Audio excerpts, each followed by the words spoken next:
안녕하세요. 기도 먼저 하고 시작하겠습니다. 하나님 아버지 감사합니다. 이 자리에 부족한 입술이지만 주님께서 헤어주시니 감사합니다. 제가 이 자리에서 짧게 간증하지만 아버지 제가 간증 원하는 이 말이 아버지 하나님께서 전하고 싶은 말씀이길 원합니다. 짧고 부족하지만 하나님이 저의 간증 통하여서 한 사람이라도 은혜 받는 사람이 있게 해주시옵소서. 예수님의 이름으로 기도드렸습니다. 안녕하세요. 저는 부산고등학교 3학년 황창욱입니다.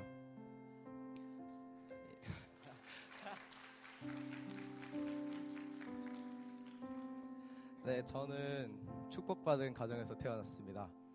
하나님의 은혜로 늘 가정에서 화목 안에서 살기 때문입니다.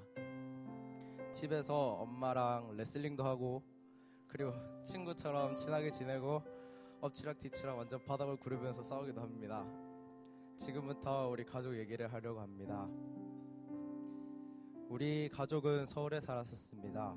우리 가정은 믿는 가정이어서 저는 7살 때쯤부터 교회 나가기 시작했습니다. 그때 우리 가정은 그냥 그저 그런 썬데이 크리스찬이었습니다. 중요한 일이나 급한 일이 있으면 주일을 빼먹기도 하는 그런 가정이었습니다. 그 때문이었는지 모르겠지만 제가 기억하기로는 그때부터 우리 가정에 안 좋은 일들이 일어나기 시작했습니다. 아주 어렸을 때지만 부모님이 싸우는 것을 보았고 그리고 그 과정에서 우리 부모님은 이혼했습니다. 그리고 엄마와 저는 제가 초등학교 3학년 때 외가가 있는 부산으로 내려왔습니다. 외가 친척분들의 도움이 있었지만 엄마 혼자 버는 가정이라서 많이 힘들었었습니다. 엄마 혼자 벌어서 저 학교 보내느라 등골이 휘었을 겁니다. 제가 외동이라서 다행이었을 겁니다. 아마도 초등학교 3학년, 4학년 때가 엄마가 가장 힘들었었던 시기일 겁니다. 나중에야 들은 거지만 엄마는 밤마다 잠을 설쳤고 정말 자살 생각까지 했다고 했습니다. 저 없었으면 죽었을 거라고 그렇게 말했습니다. 그러던 중에 수영로교회로 오게 되었고 우리 가정은 다시 회복되기 시작했습니다. 그 때문에 거리가 조금 있어도 이곳에 나오고 이곳에서 예배를 드립니다. 엄마는 하나님을 새로이 경험하면서 회복의 역사가 일어났고 저는 중2쯤 돼서야 제대로 된 신앙생활을 하기 시작했습니다. 여러 가지 어려움이 있어서 힘들기는 했지만 그래도 전처럼 우울하고 생기 없는 가정은 아니었습니다. 금요철야도 나가고 그리고 엄마는 사랑부로 저는 중학교 때 섬기미로 학교 봉사도 하고 가끔씩 새벽 예배도 나가면서 예배하면서 그렇게 회복이 일어났습니다. 그리고 지금까지 오면서 우리 엄마의 믿음도 저의 믿음도 성장 중에 있습니다. 여전히 물질의 어려움이 조금 있지만 큰 걱정 없이 기도로 체험받고 있습니다. 부모님들과 단절된 우울한 가정들을 보면 엄마와 늘 친하게 지내고 정말 친구처럼 지내는 우리 가정이 정말 축복받았다고 생각합니다. 그리고 그런 가정들을 보면 저처럼 하나님의 경을 했으면 좋겠고 우리 가정처럼 회복이 일어났으면 좋겠습니다. 이 모든 회복의 역사와 가정의 축복을 주신 하나님께 영광 돌립니다. 제가 국어를 못해서 많이 부족한 간증이었지만 들어주신 여러분께 감사드리며 제 간증을 마칩니다. 제가 한번 기도하고 말씀 듣도록 하겠습니다. 살아계신 하나님 감사합니다. 어버이 주일을 맞이해서 내 옆에 늘 있던 그 존재가 그냥 있는 존재가 아니라 감사의 존재요 사랑의 대상인 것을 깨닫게 되었습니다. 하나님, 우리 사랑하는 고등부 친구들 늘 부모님의 사랑만 받았는데 이번 주일만큼은 우리 엄마 아빠에게 사랑을 표현하고 감사를 표현할 수 있는 우리 친구들 될 수 있도록 도와주시옵소서. 하나님, 가정마다 예수 믿기를 소원합니다. 아직까지 믿지 않는 가정들이 많은데 주여 우리 가정의 엄마 아빠를 붙잡아 주시옵소서. 그들도 우리처럼 하나님 믿고 천국 가는 백성이 될 수 있도록 축복하여 주시옵소서. 그래서 우리 가정의 주인이 가장 아빠가 아니라 하나님이 되어주시는 역사가 일어나게 도와주시옵소서. 하나님, 이제는 말씀을 듣습니다. 말씀에 집중하게 하시고 생명의 말씀이 내 삶을 뒤흔들고 나에게 새 힘이 되는 그러한 말씀이 될 수 있도록 축복하여 주시옵소서. 감사하며 예수님의 이름으로 기도합니다. 아멘. 하나님 말씀은 이사야 40장 27절에서 31절까지 저와 함께 교독을 하도록 하겠습니다. 성경책을 꼭 가지고 다녔으면 좋겠어요. 그래서 성경책을 찾는 훈련, 그리고 직접 여러분의 성경책을 만들었으면 좋겠어요. 이사야 40장 27절에서 31절.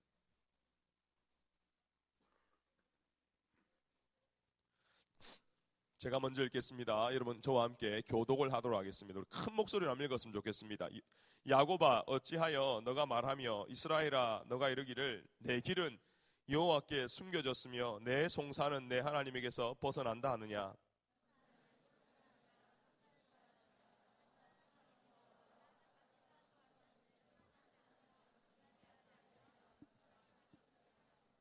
피곤한 자에게는 능력을 주시며 무능한 자에게는 힘을 더하시나니. 다 같이 시작. 오직 여호와를 앙망하는 자는 새 힘을 얻으리니 독수리가 날개치며 올라감 같을 것이요 다른 박질하여도 곤비하지 아니하겠고 걸어가도 피곤하지 아니하리로다. 아멘. 한번 따라합시다. 새 힘 얻으리. 새 힘 얻으리. 네, 오늘 말씀의 제목입니다. 저는 아까 제가 간증할 때 참 요즘 행복하다고 말씀을 드렸습니다. 근데요, 우리가 인생을 살다 보면, 학교 생활을 하다 보면 늘 행복한 것은 아닙니다. 제가 우리 친구들을 만나서 아이들의 표정만 봐도요, 우리 아이들 가운데는 낙심할 일들이 너무나 많습니다. 특히 청소년이 되면 친구 관계 때문에 낙심할 때가 참으로 많습니다. 성적 때문에도 그렇고요. 그리고 집안의 여러 가지 문제 상황 때문에도 우리가 좌절하고 낙심할 때가 많다는 것입니다. 한 조사기관이요 설문조사를 했어요. 이렇게 물었답니다. 고딩들에게. 어떤 때 가장 좌절감을 느낍니까? 라고 고등학생이 질문했어요. 그랬더니 대부분의 고등학생이 대답을 어떻게 했냐면 자기가 무능하다고 느낄 때 좌절감을 느낀다. 다른 말로 하면요, 내가 다른 친구랑 비교했을 때 열등감이 느껴질 때 내가 좌절감을 느낀다는 것입니다. 그리고 그때 바로 낙심이 된다는 거예요. 저도 제 어린 시절을 되돌아보면요, 낙심할 때가 있었던 것 같아요. 제가 초등학교 때는요, 제 마음 가운데 늘 이 단어만 들으면 낙심이 됐어요. 그게 뭐냐면 아버지란 단어였어요. 저는 아버지가 3살 때 돌아가셨기 때문에 아버지 얼굴을 기억을 못해요. 근데 우리 친구들이나 특히 학교에서 보호자를 적을 때가 많았어요. 국민학교에 가면 보호자 이름을 쓰세요 하면 저는 문씨인데 저희 어머니 성인 정씨를 써야 될 때가 있었어요. 그러면 눈치 없는 이 옆에 있는 짝꿍이 와가지고 야 이거 아빠 이름 적는 거야라고 친절하게 가르쳐줘요. 그럴 필요가 없는데 누가 몰라서 안 적나? 적을 수가 없는 상황이에요. 그러니까 저는요, 그게 저한테는 열등감이었어요. 저를 초라하게 만들고 그 아버지란 단어가 나오면 왠지 내가 뭐 할 말이 없어지는 거예요. 중고등학교가 됐어요. 이제는 열등감이 사라질 때쯤 된 것 같은데 아니에요. 더 많아진 것 같아요. 중고등학교 때 저희 열등감은 뭐냐면 우리 집에 차가 없다는 거였어요. 제가 외우고 있는 차만 해도 100대가 넘어요. 청소년 되면 야 저거는 무슨 차 지나가기만 해도 제가 이상하게 알게 되고 관심이 가져졌는데 막상 우리 집에는 차가 없었어요. 형편이 되지 못했어요. 그러니까 제가 언제 가장 좌절을 느끼냐면 명절이었어요. 온 가족이 차를 타고 할머니 댁에 가고 어디 가고 할 때마다 우리 집은 240번 버스를 타고 갔었어요. 지금은 1001번으로 바뀌었더라고요. 하단이 우리 할머니 댁이었어요. 근데 거기서 핵펀치 같은 게 뭐냐면 꼭 할머니가 돌아갈 때 김치를 싸주세요. 그때는요 락앤락 통이 없었어요. 그러니까 할머니가 아무리 경상도 말로 단디 싸도 240번을 타기만 하면 그 버스 안에 김치 냄새가 퍼지기 시작합니다. 어머니랑 큰형이랑 작은형이랑 저랑 같이 가거든요. 누가 들까요? 막내가 들어요. 그게 큰형은 야 네가 들어라. 아 난 못 든다. 작은형은 네가 들어라. 그럼 제가 늘 그 버스를 타고 1시간 거리를 들고 가는 거예요. 한 10분 지나요. 사람들이 자꾸 저를 쳐다봐요. 야 배신감 느껴요. 큰형 작은형은 모른 채예요. 가서 자기들 먹을 거면서. 저는요 할머니 댁에만 갔다 오면 제 나름대로 결심하는 게 다시는 내가 김치를 먹지 아니하리라. 내가 들은 일이 없도록. 그러니까 집에 차가 있고 아빠가 막 운전을 해가지고 야 우리 고속도로 어디가 휴게소 뭐 이런 얘기만 들으면 저는 막 마음이 찡해지고 이상하게 작아지는 것 같고 그럴 때가 있어요. 그래서 제가 딱 결혼을 하고 목회자로 하면서 차를 샀어요. 우리 아들한테 늘 얘기해줍니다. 아빠 차 이름 뭐라? 슈퍼카. 우리 아들은요 지금 5살이에요. 우리 집 차 이름이 슈퍼카인 줄 알고 있어요. 제일 좋은 차라고 생각해요. 사실은 그렇진 않아요. 그것도 아마 내가 어릴 때 차가 없었고 우리 집에 차가 없어서 그런 열등감이 돼서 지금까지 저한테 지어진 것 같아요. 저는요 예배 시작되면 항상 저 앞에 가서 시작할 때나 마칠 때 하이파이브를 합니다. 꼭 이렇게 얘기해요. 아는 친구들, 이름 외우고 있는 친구들. 제가 노력해서 이름 외우면 한 400~500명이 되는 것 같아요. 이제는. 힘들지? 어떻게 지내? 힘내? 이런 단어를 꼭 얘기해요. 근데 한 3주 전에는요 한 여학생이 저 앞에서요 제가 하이파이브를 탁 하고 힘들지? 힘내? 이 말만 했는데요 막 우는 거예요. 여러분 그때 얼마나 당황한 줄 알아요? 사람들이 오해하기 시작합니다. 야, 저 목사가 뭐라 해가지고 아가 저 앞에서 운다. 제가 그 오해를 벗어나고 있어요. 왜 그러노? 울지 마라. 따라와 말하면 더 웃기잖아요. 그러니까 그쳐라 무슨 일이고 말을 안 해. 계속 울어요. 나중에 알고 보니까 딴 거 아니에요. 내가 가고 싶은 대학이 있고 부모가 기대하는 대학이 있는데 현실이 그렇지 않은 거예요. 그러니까 힘내라는 그 한마디가 감동이 됐던 거예요. 우리 옆에 있는 친구하고 인사합시다. 옆에 있는 친구하고 인사합시다. 힘들지? 힘내라. 성적이 다가 아니야. 난 니만 있으면 돼. 힘이 나죠? 힘이 날 거예요. 그리고 우리 사랑하는 부모님들, 제가 목사로서 담당 교육자로서 부탁드립니다. 성적으로 압박하는 일이 없도록 합시다.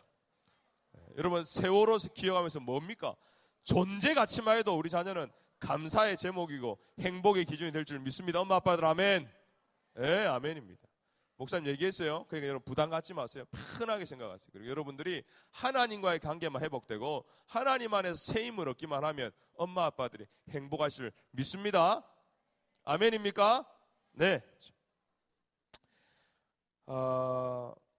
아마 여기 있는 친구들도요, 성적 문제는 아니라도 아마 이런 문제 때문에 괴로워하고 힘들 수가 있을 거예요. 오늘 성경을 보면요, 어떤 본문이냐면 이사야서는요, 하나님의 선지자인 이사야가 이스라엘 백성에게 낙심의 말을 하고 있어요. 뭔지 알아요? 야, 이스라엘 백성, 너가 망할 거야. 이 말이 이사야서입니다. 심판의 메시지. 그러니까 이스라엘 백성들이 어떻게 나는 힘이 없어 망한다고? 아니야, 안 망할 거야. 그랬더니 이사야가 또 와서 아니 망할 거야 라고 낙심을 주는 말씀이에요. 그러니까 27절에 뭐라고 나오냐면 이렇게 나와요. 야곱아, 이게 이스라엘 별명이에요. 야곱아 어찌하여 내가 말하며 이스라엘아 내가 이르기를 내 길은 너의 비전은 너의 장래는 여호와께 숨겨졌으며 너의 송사 하나님 살려주세요 하는 그 송사가 하나님에게서 벗어난다 하느냐라고 얘기하고 있어요. 쉬운 성경으로 제가 가져왔어요. 이렇게 말하고 있습니다. 여호와께서는 나의 어려움을 몰라. 내 하나님께서는 내 간절한 기도를 무시하셔 라고 말하는 게 오늘 본문의 27절입니다. 여러분, 하나님은 나의 사정과 내 환경과 내가 어떤 상황에 처해 있는지 모르시죠? 라고 따지듯이 묻는 것이 바로 우리의 삶이라는 것입니다. 근데 바로 그 뒷절 28절에 보면 이렇게 나와요. 여러분 이거 잘 기억하셔야 돼요. 28절 이렇게 나옵니다. 한번 다 같이 읽어볼까요? 너는 시작. 너는 알지 못하느냐 듣지 못하느냐 영원하신 하나님 여호와 땅 끝까지 창조하신 이는 피곤하지도 않으시고 곤비하지도 않으시고 명철이 지혜가 한이 없으시다는 겁니다. 무슨 말을 합니까? 우리가 낙심할 때가 언제냐면요, 바로 하나님이 나와 함께 계시지 않는다는 의심에서부터 시작한다는 거예요. 그래, 하나님 살아계신다 합시다. 근데 그 하나님 나하고는 관계없잖아요. 하는 순간부터 우리 가운데 낙심이 있다는 겁니다. 저도 어린 시절 아버지가 안 계셨지만 저는 어릴 때 그렇기 때문에 하나님을 아버지로 모셨어요. 그게 우리 어머니의 신앙이었습니다. 제가 그래서 여러분들한테도 설교 때 몇 번 얘기하잖아요. 여러분의 부모님을 의지하지 말라고요. 여러분의 엄마 아빠를 의지하지 마세요. 그는 의지할 대상이 아니에요. 부모님은 우리의 사랑의 대상이고 우리의 기도의 대상을 여러분 믿으시길 바랍니다. 우리가 의지할 분은 오직 하나님인 걸 여러분 믿으시길 바랍니다. 그 하나님만이 나를 붙들어 주실 수 있고 그 하나님만이 나에게 새 힘을 더해 주실 수 있다는 것입니다. 근데 사단이 가만두지 않아요. 우리를 어떻게든 낙심하게 만들고 엎드려지게 만들어요. 어떻게 해요? 하나님이 나와 함께 계시지 않게 의심하게 만드는 순간부터입니다. 그러니까 우리 마음에 의심이 가득하고 원망이 가득하고 내가 혼자인 것 같고 너무 힘들어가지고 눈물이 나는데 내 주위에는 아무도 없는 것 같아요. 하나님이 살아계신다면 어떻게 우리 가정에 이런 일이 벌어져? 하나님이 살아계시는데 왜 내 삶은 여전히 이래라고 만드는 것이 바로 사단의 전략이라는 것입니다. 근데 오늘 성경은 뭐라고 하냐면 아니 나 여호와는 살아있어 뿐만 아니라 나는 너에게 힘을 줄 수 있고 피곤한 자에게 능력을 주시는 좋으신 하나님이야. 할렐루야. 여러분 이 말씀을 믿으시길 바랍니다. 영어 성경을 보면 새 힘을 얻다 할 때 그 새 힘이 renew라고 나와 있어요. 이건 누가 내 친구가 와서 격려하는 수준이 아니에요. 리뉴라는 거는 완전히 새롭게 뒤바꾼다는 거예요. 누가 주시기 때문에? 하나님이 주시기 때문에 새로운 힘을 주실 수 있는 것입니다. 여러분이 무기력하고 절망적인 삶이 있을 때에 어떤 조그마한 유혹에도 쉽게 넘어져서 이제는 죄책감도 없은 그러한 상황에서도 하나님은요 새 힘을 주시는 분을 여러분 믿으시길 바랍니다. 그 하나님이 바로 나의 아버지가 된다는 것입니다. 저에게는 늘 큰 힘이 되어주시는 한 분이 있어요. 그분이 저희 어머니셨어요. 지금도 마찬가지예요. 제가 장가를 가고 이제 애가 3명이나 됐는데도 저에게 가장 큰 힘은 어머니의 기도였습니다. 어린 시절 제가 제 삶을 되돌아보면요. 어머니가 우는 모습을 참 많이 봤어요. 근데 제 앞에서는 단 한 번 우시지 않았어요. 항상 방에 혼자 들어가셔서 기도하시면서 울었습니다. 그때 어머니가 많이 부르던 찬양이 전 지금도 기억이 나요. 아마 어르신들은 잘 알 거예요. 기도할 수 있는데 왜 걱정하십니까? 기도하면서 왜 염려하십니까? 이 찬양을 어머니가 어머니 방에서 다 부르셨어요. 그리고 한없이 우셨어요. 그리고 제가 방에 들어가거나 어머니가 나오시면 언제 울었나듯이 또 강인한 모습을 보여주셨던 분이 저희 어머니셨습니다. 제가 이 자리에 설 수 있었던 거 저는 확실하게 얘기합니다. 저희 어머니 기도 때문이었어요. 지금도 변함없이 저를 위해서 기도해주는 그 어머니 때문에 저는 지금 목사의직을 능히 감당하고 있어요. 여러분 오늘은 어버이 주일입니다. 여러분에게 부모님이 계시다는 게 얼마나 행복한지 몰라요. 그거는 아버지 없이 자라본 저는 누구보다 잘할 수 있어요. 왠지 알아요? 제가 초등학교 때요. 어떤 친구가 와서 자기가 엄마 아빠한테 얻어맞았대. 그러면서 학교 와서 아빠 욕을 하는 경우가 있잖아요. 저는 그때도 어떤 생각이 들은 줄 알아요? 나를 혼내켜준 아빠라도 있으면 좋겠다는 게 제 마음이었어요. 상실감을 가진 사람은 그 마음을 합니다. 지금 세월호에 있는 그 부모님들 그 아들이 서울대 가기를 원할까요? 그 아들이 나중에 성공하기를 원할까? 아니요. 살아만 있어줬으면 하는 게 부모의 마음이에요. 동일해요. 저는 여러분들이 이번 한 주만큼은요. 정말 여러분 주위에 있는 아무렇지도 않게 있었지만 가장 귀중하고 가장 소중한 부모님에게 감사하고 사랑을 표현하는 한 주가 되었으면 좋겠습니다. 아멘입니까?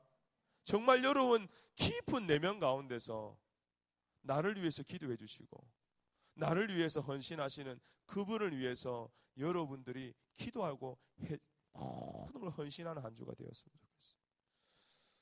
5월이 되면 성인식이 있어요.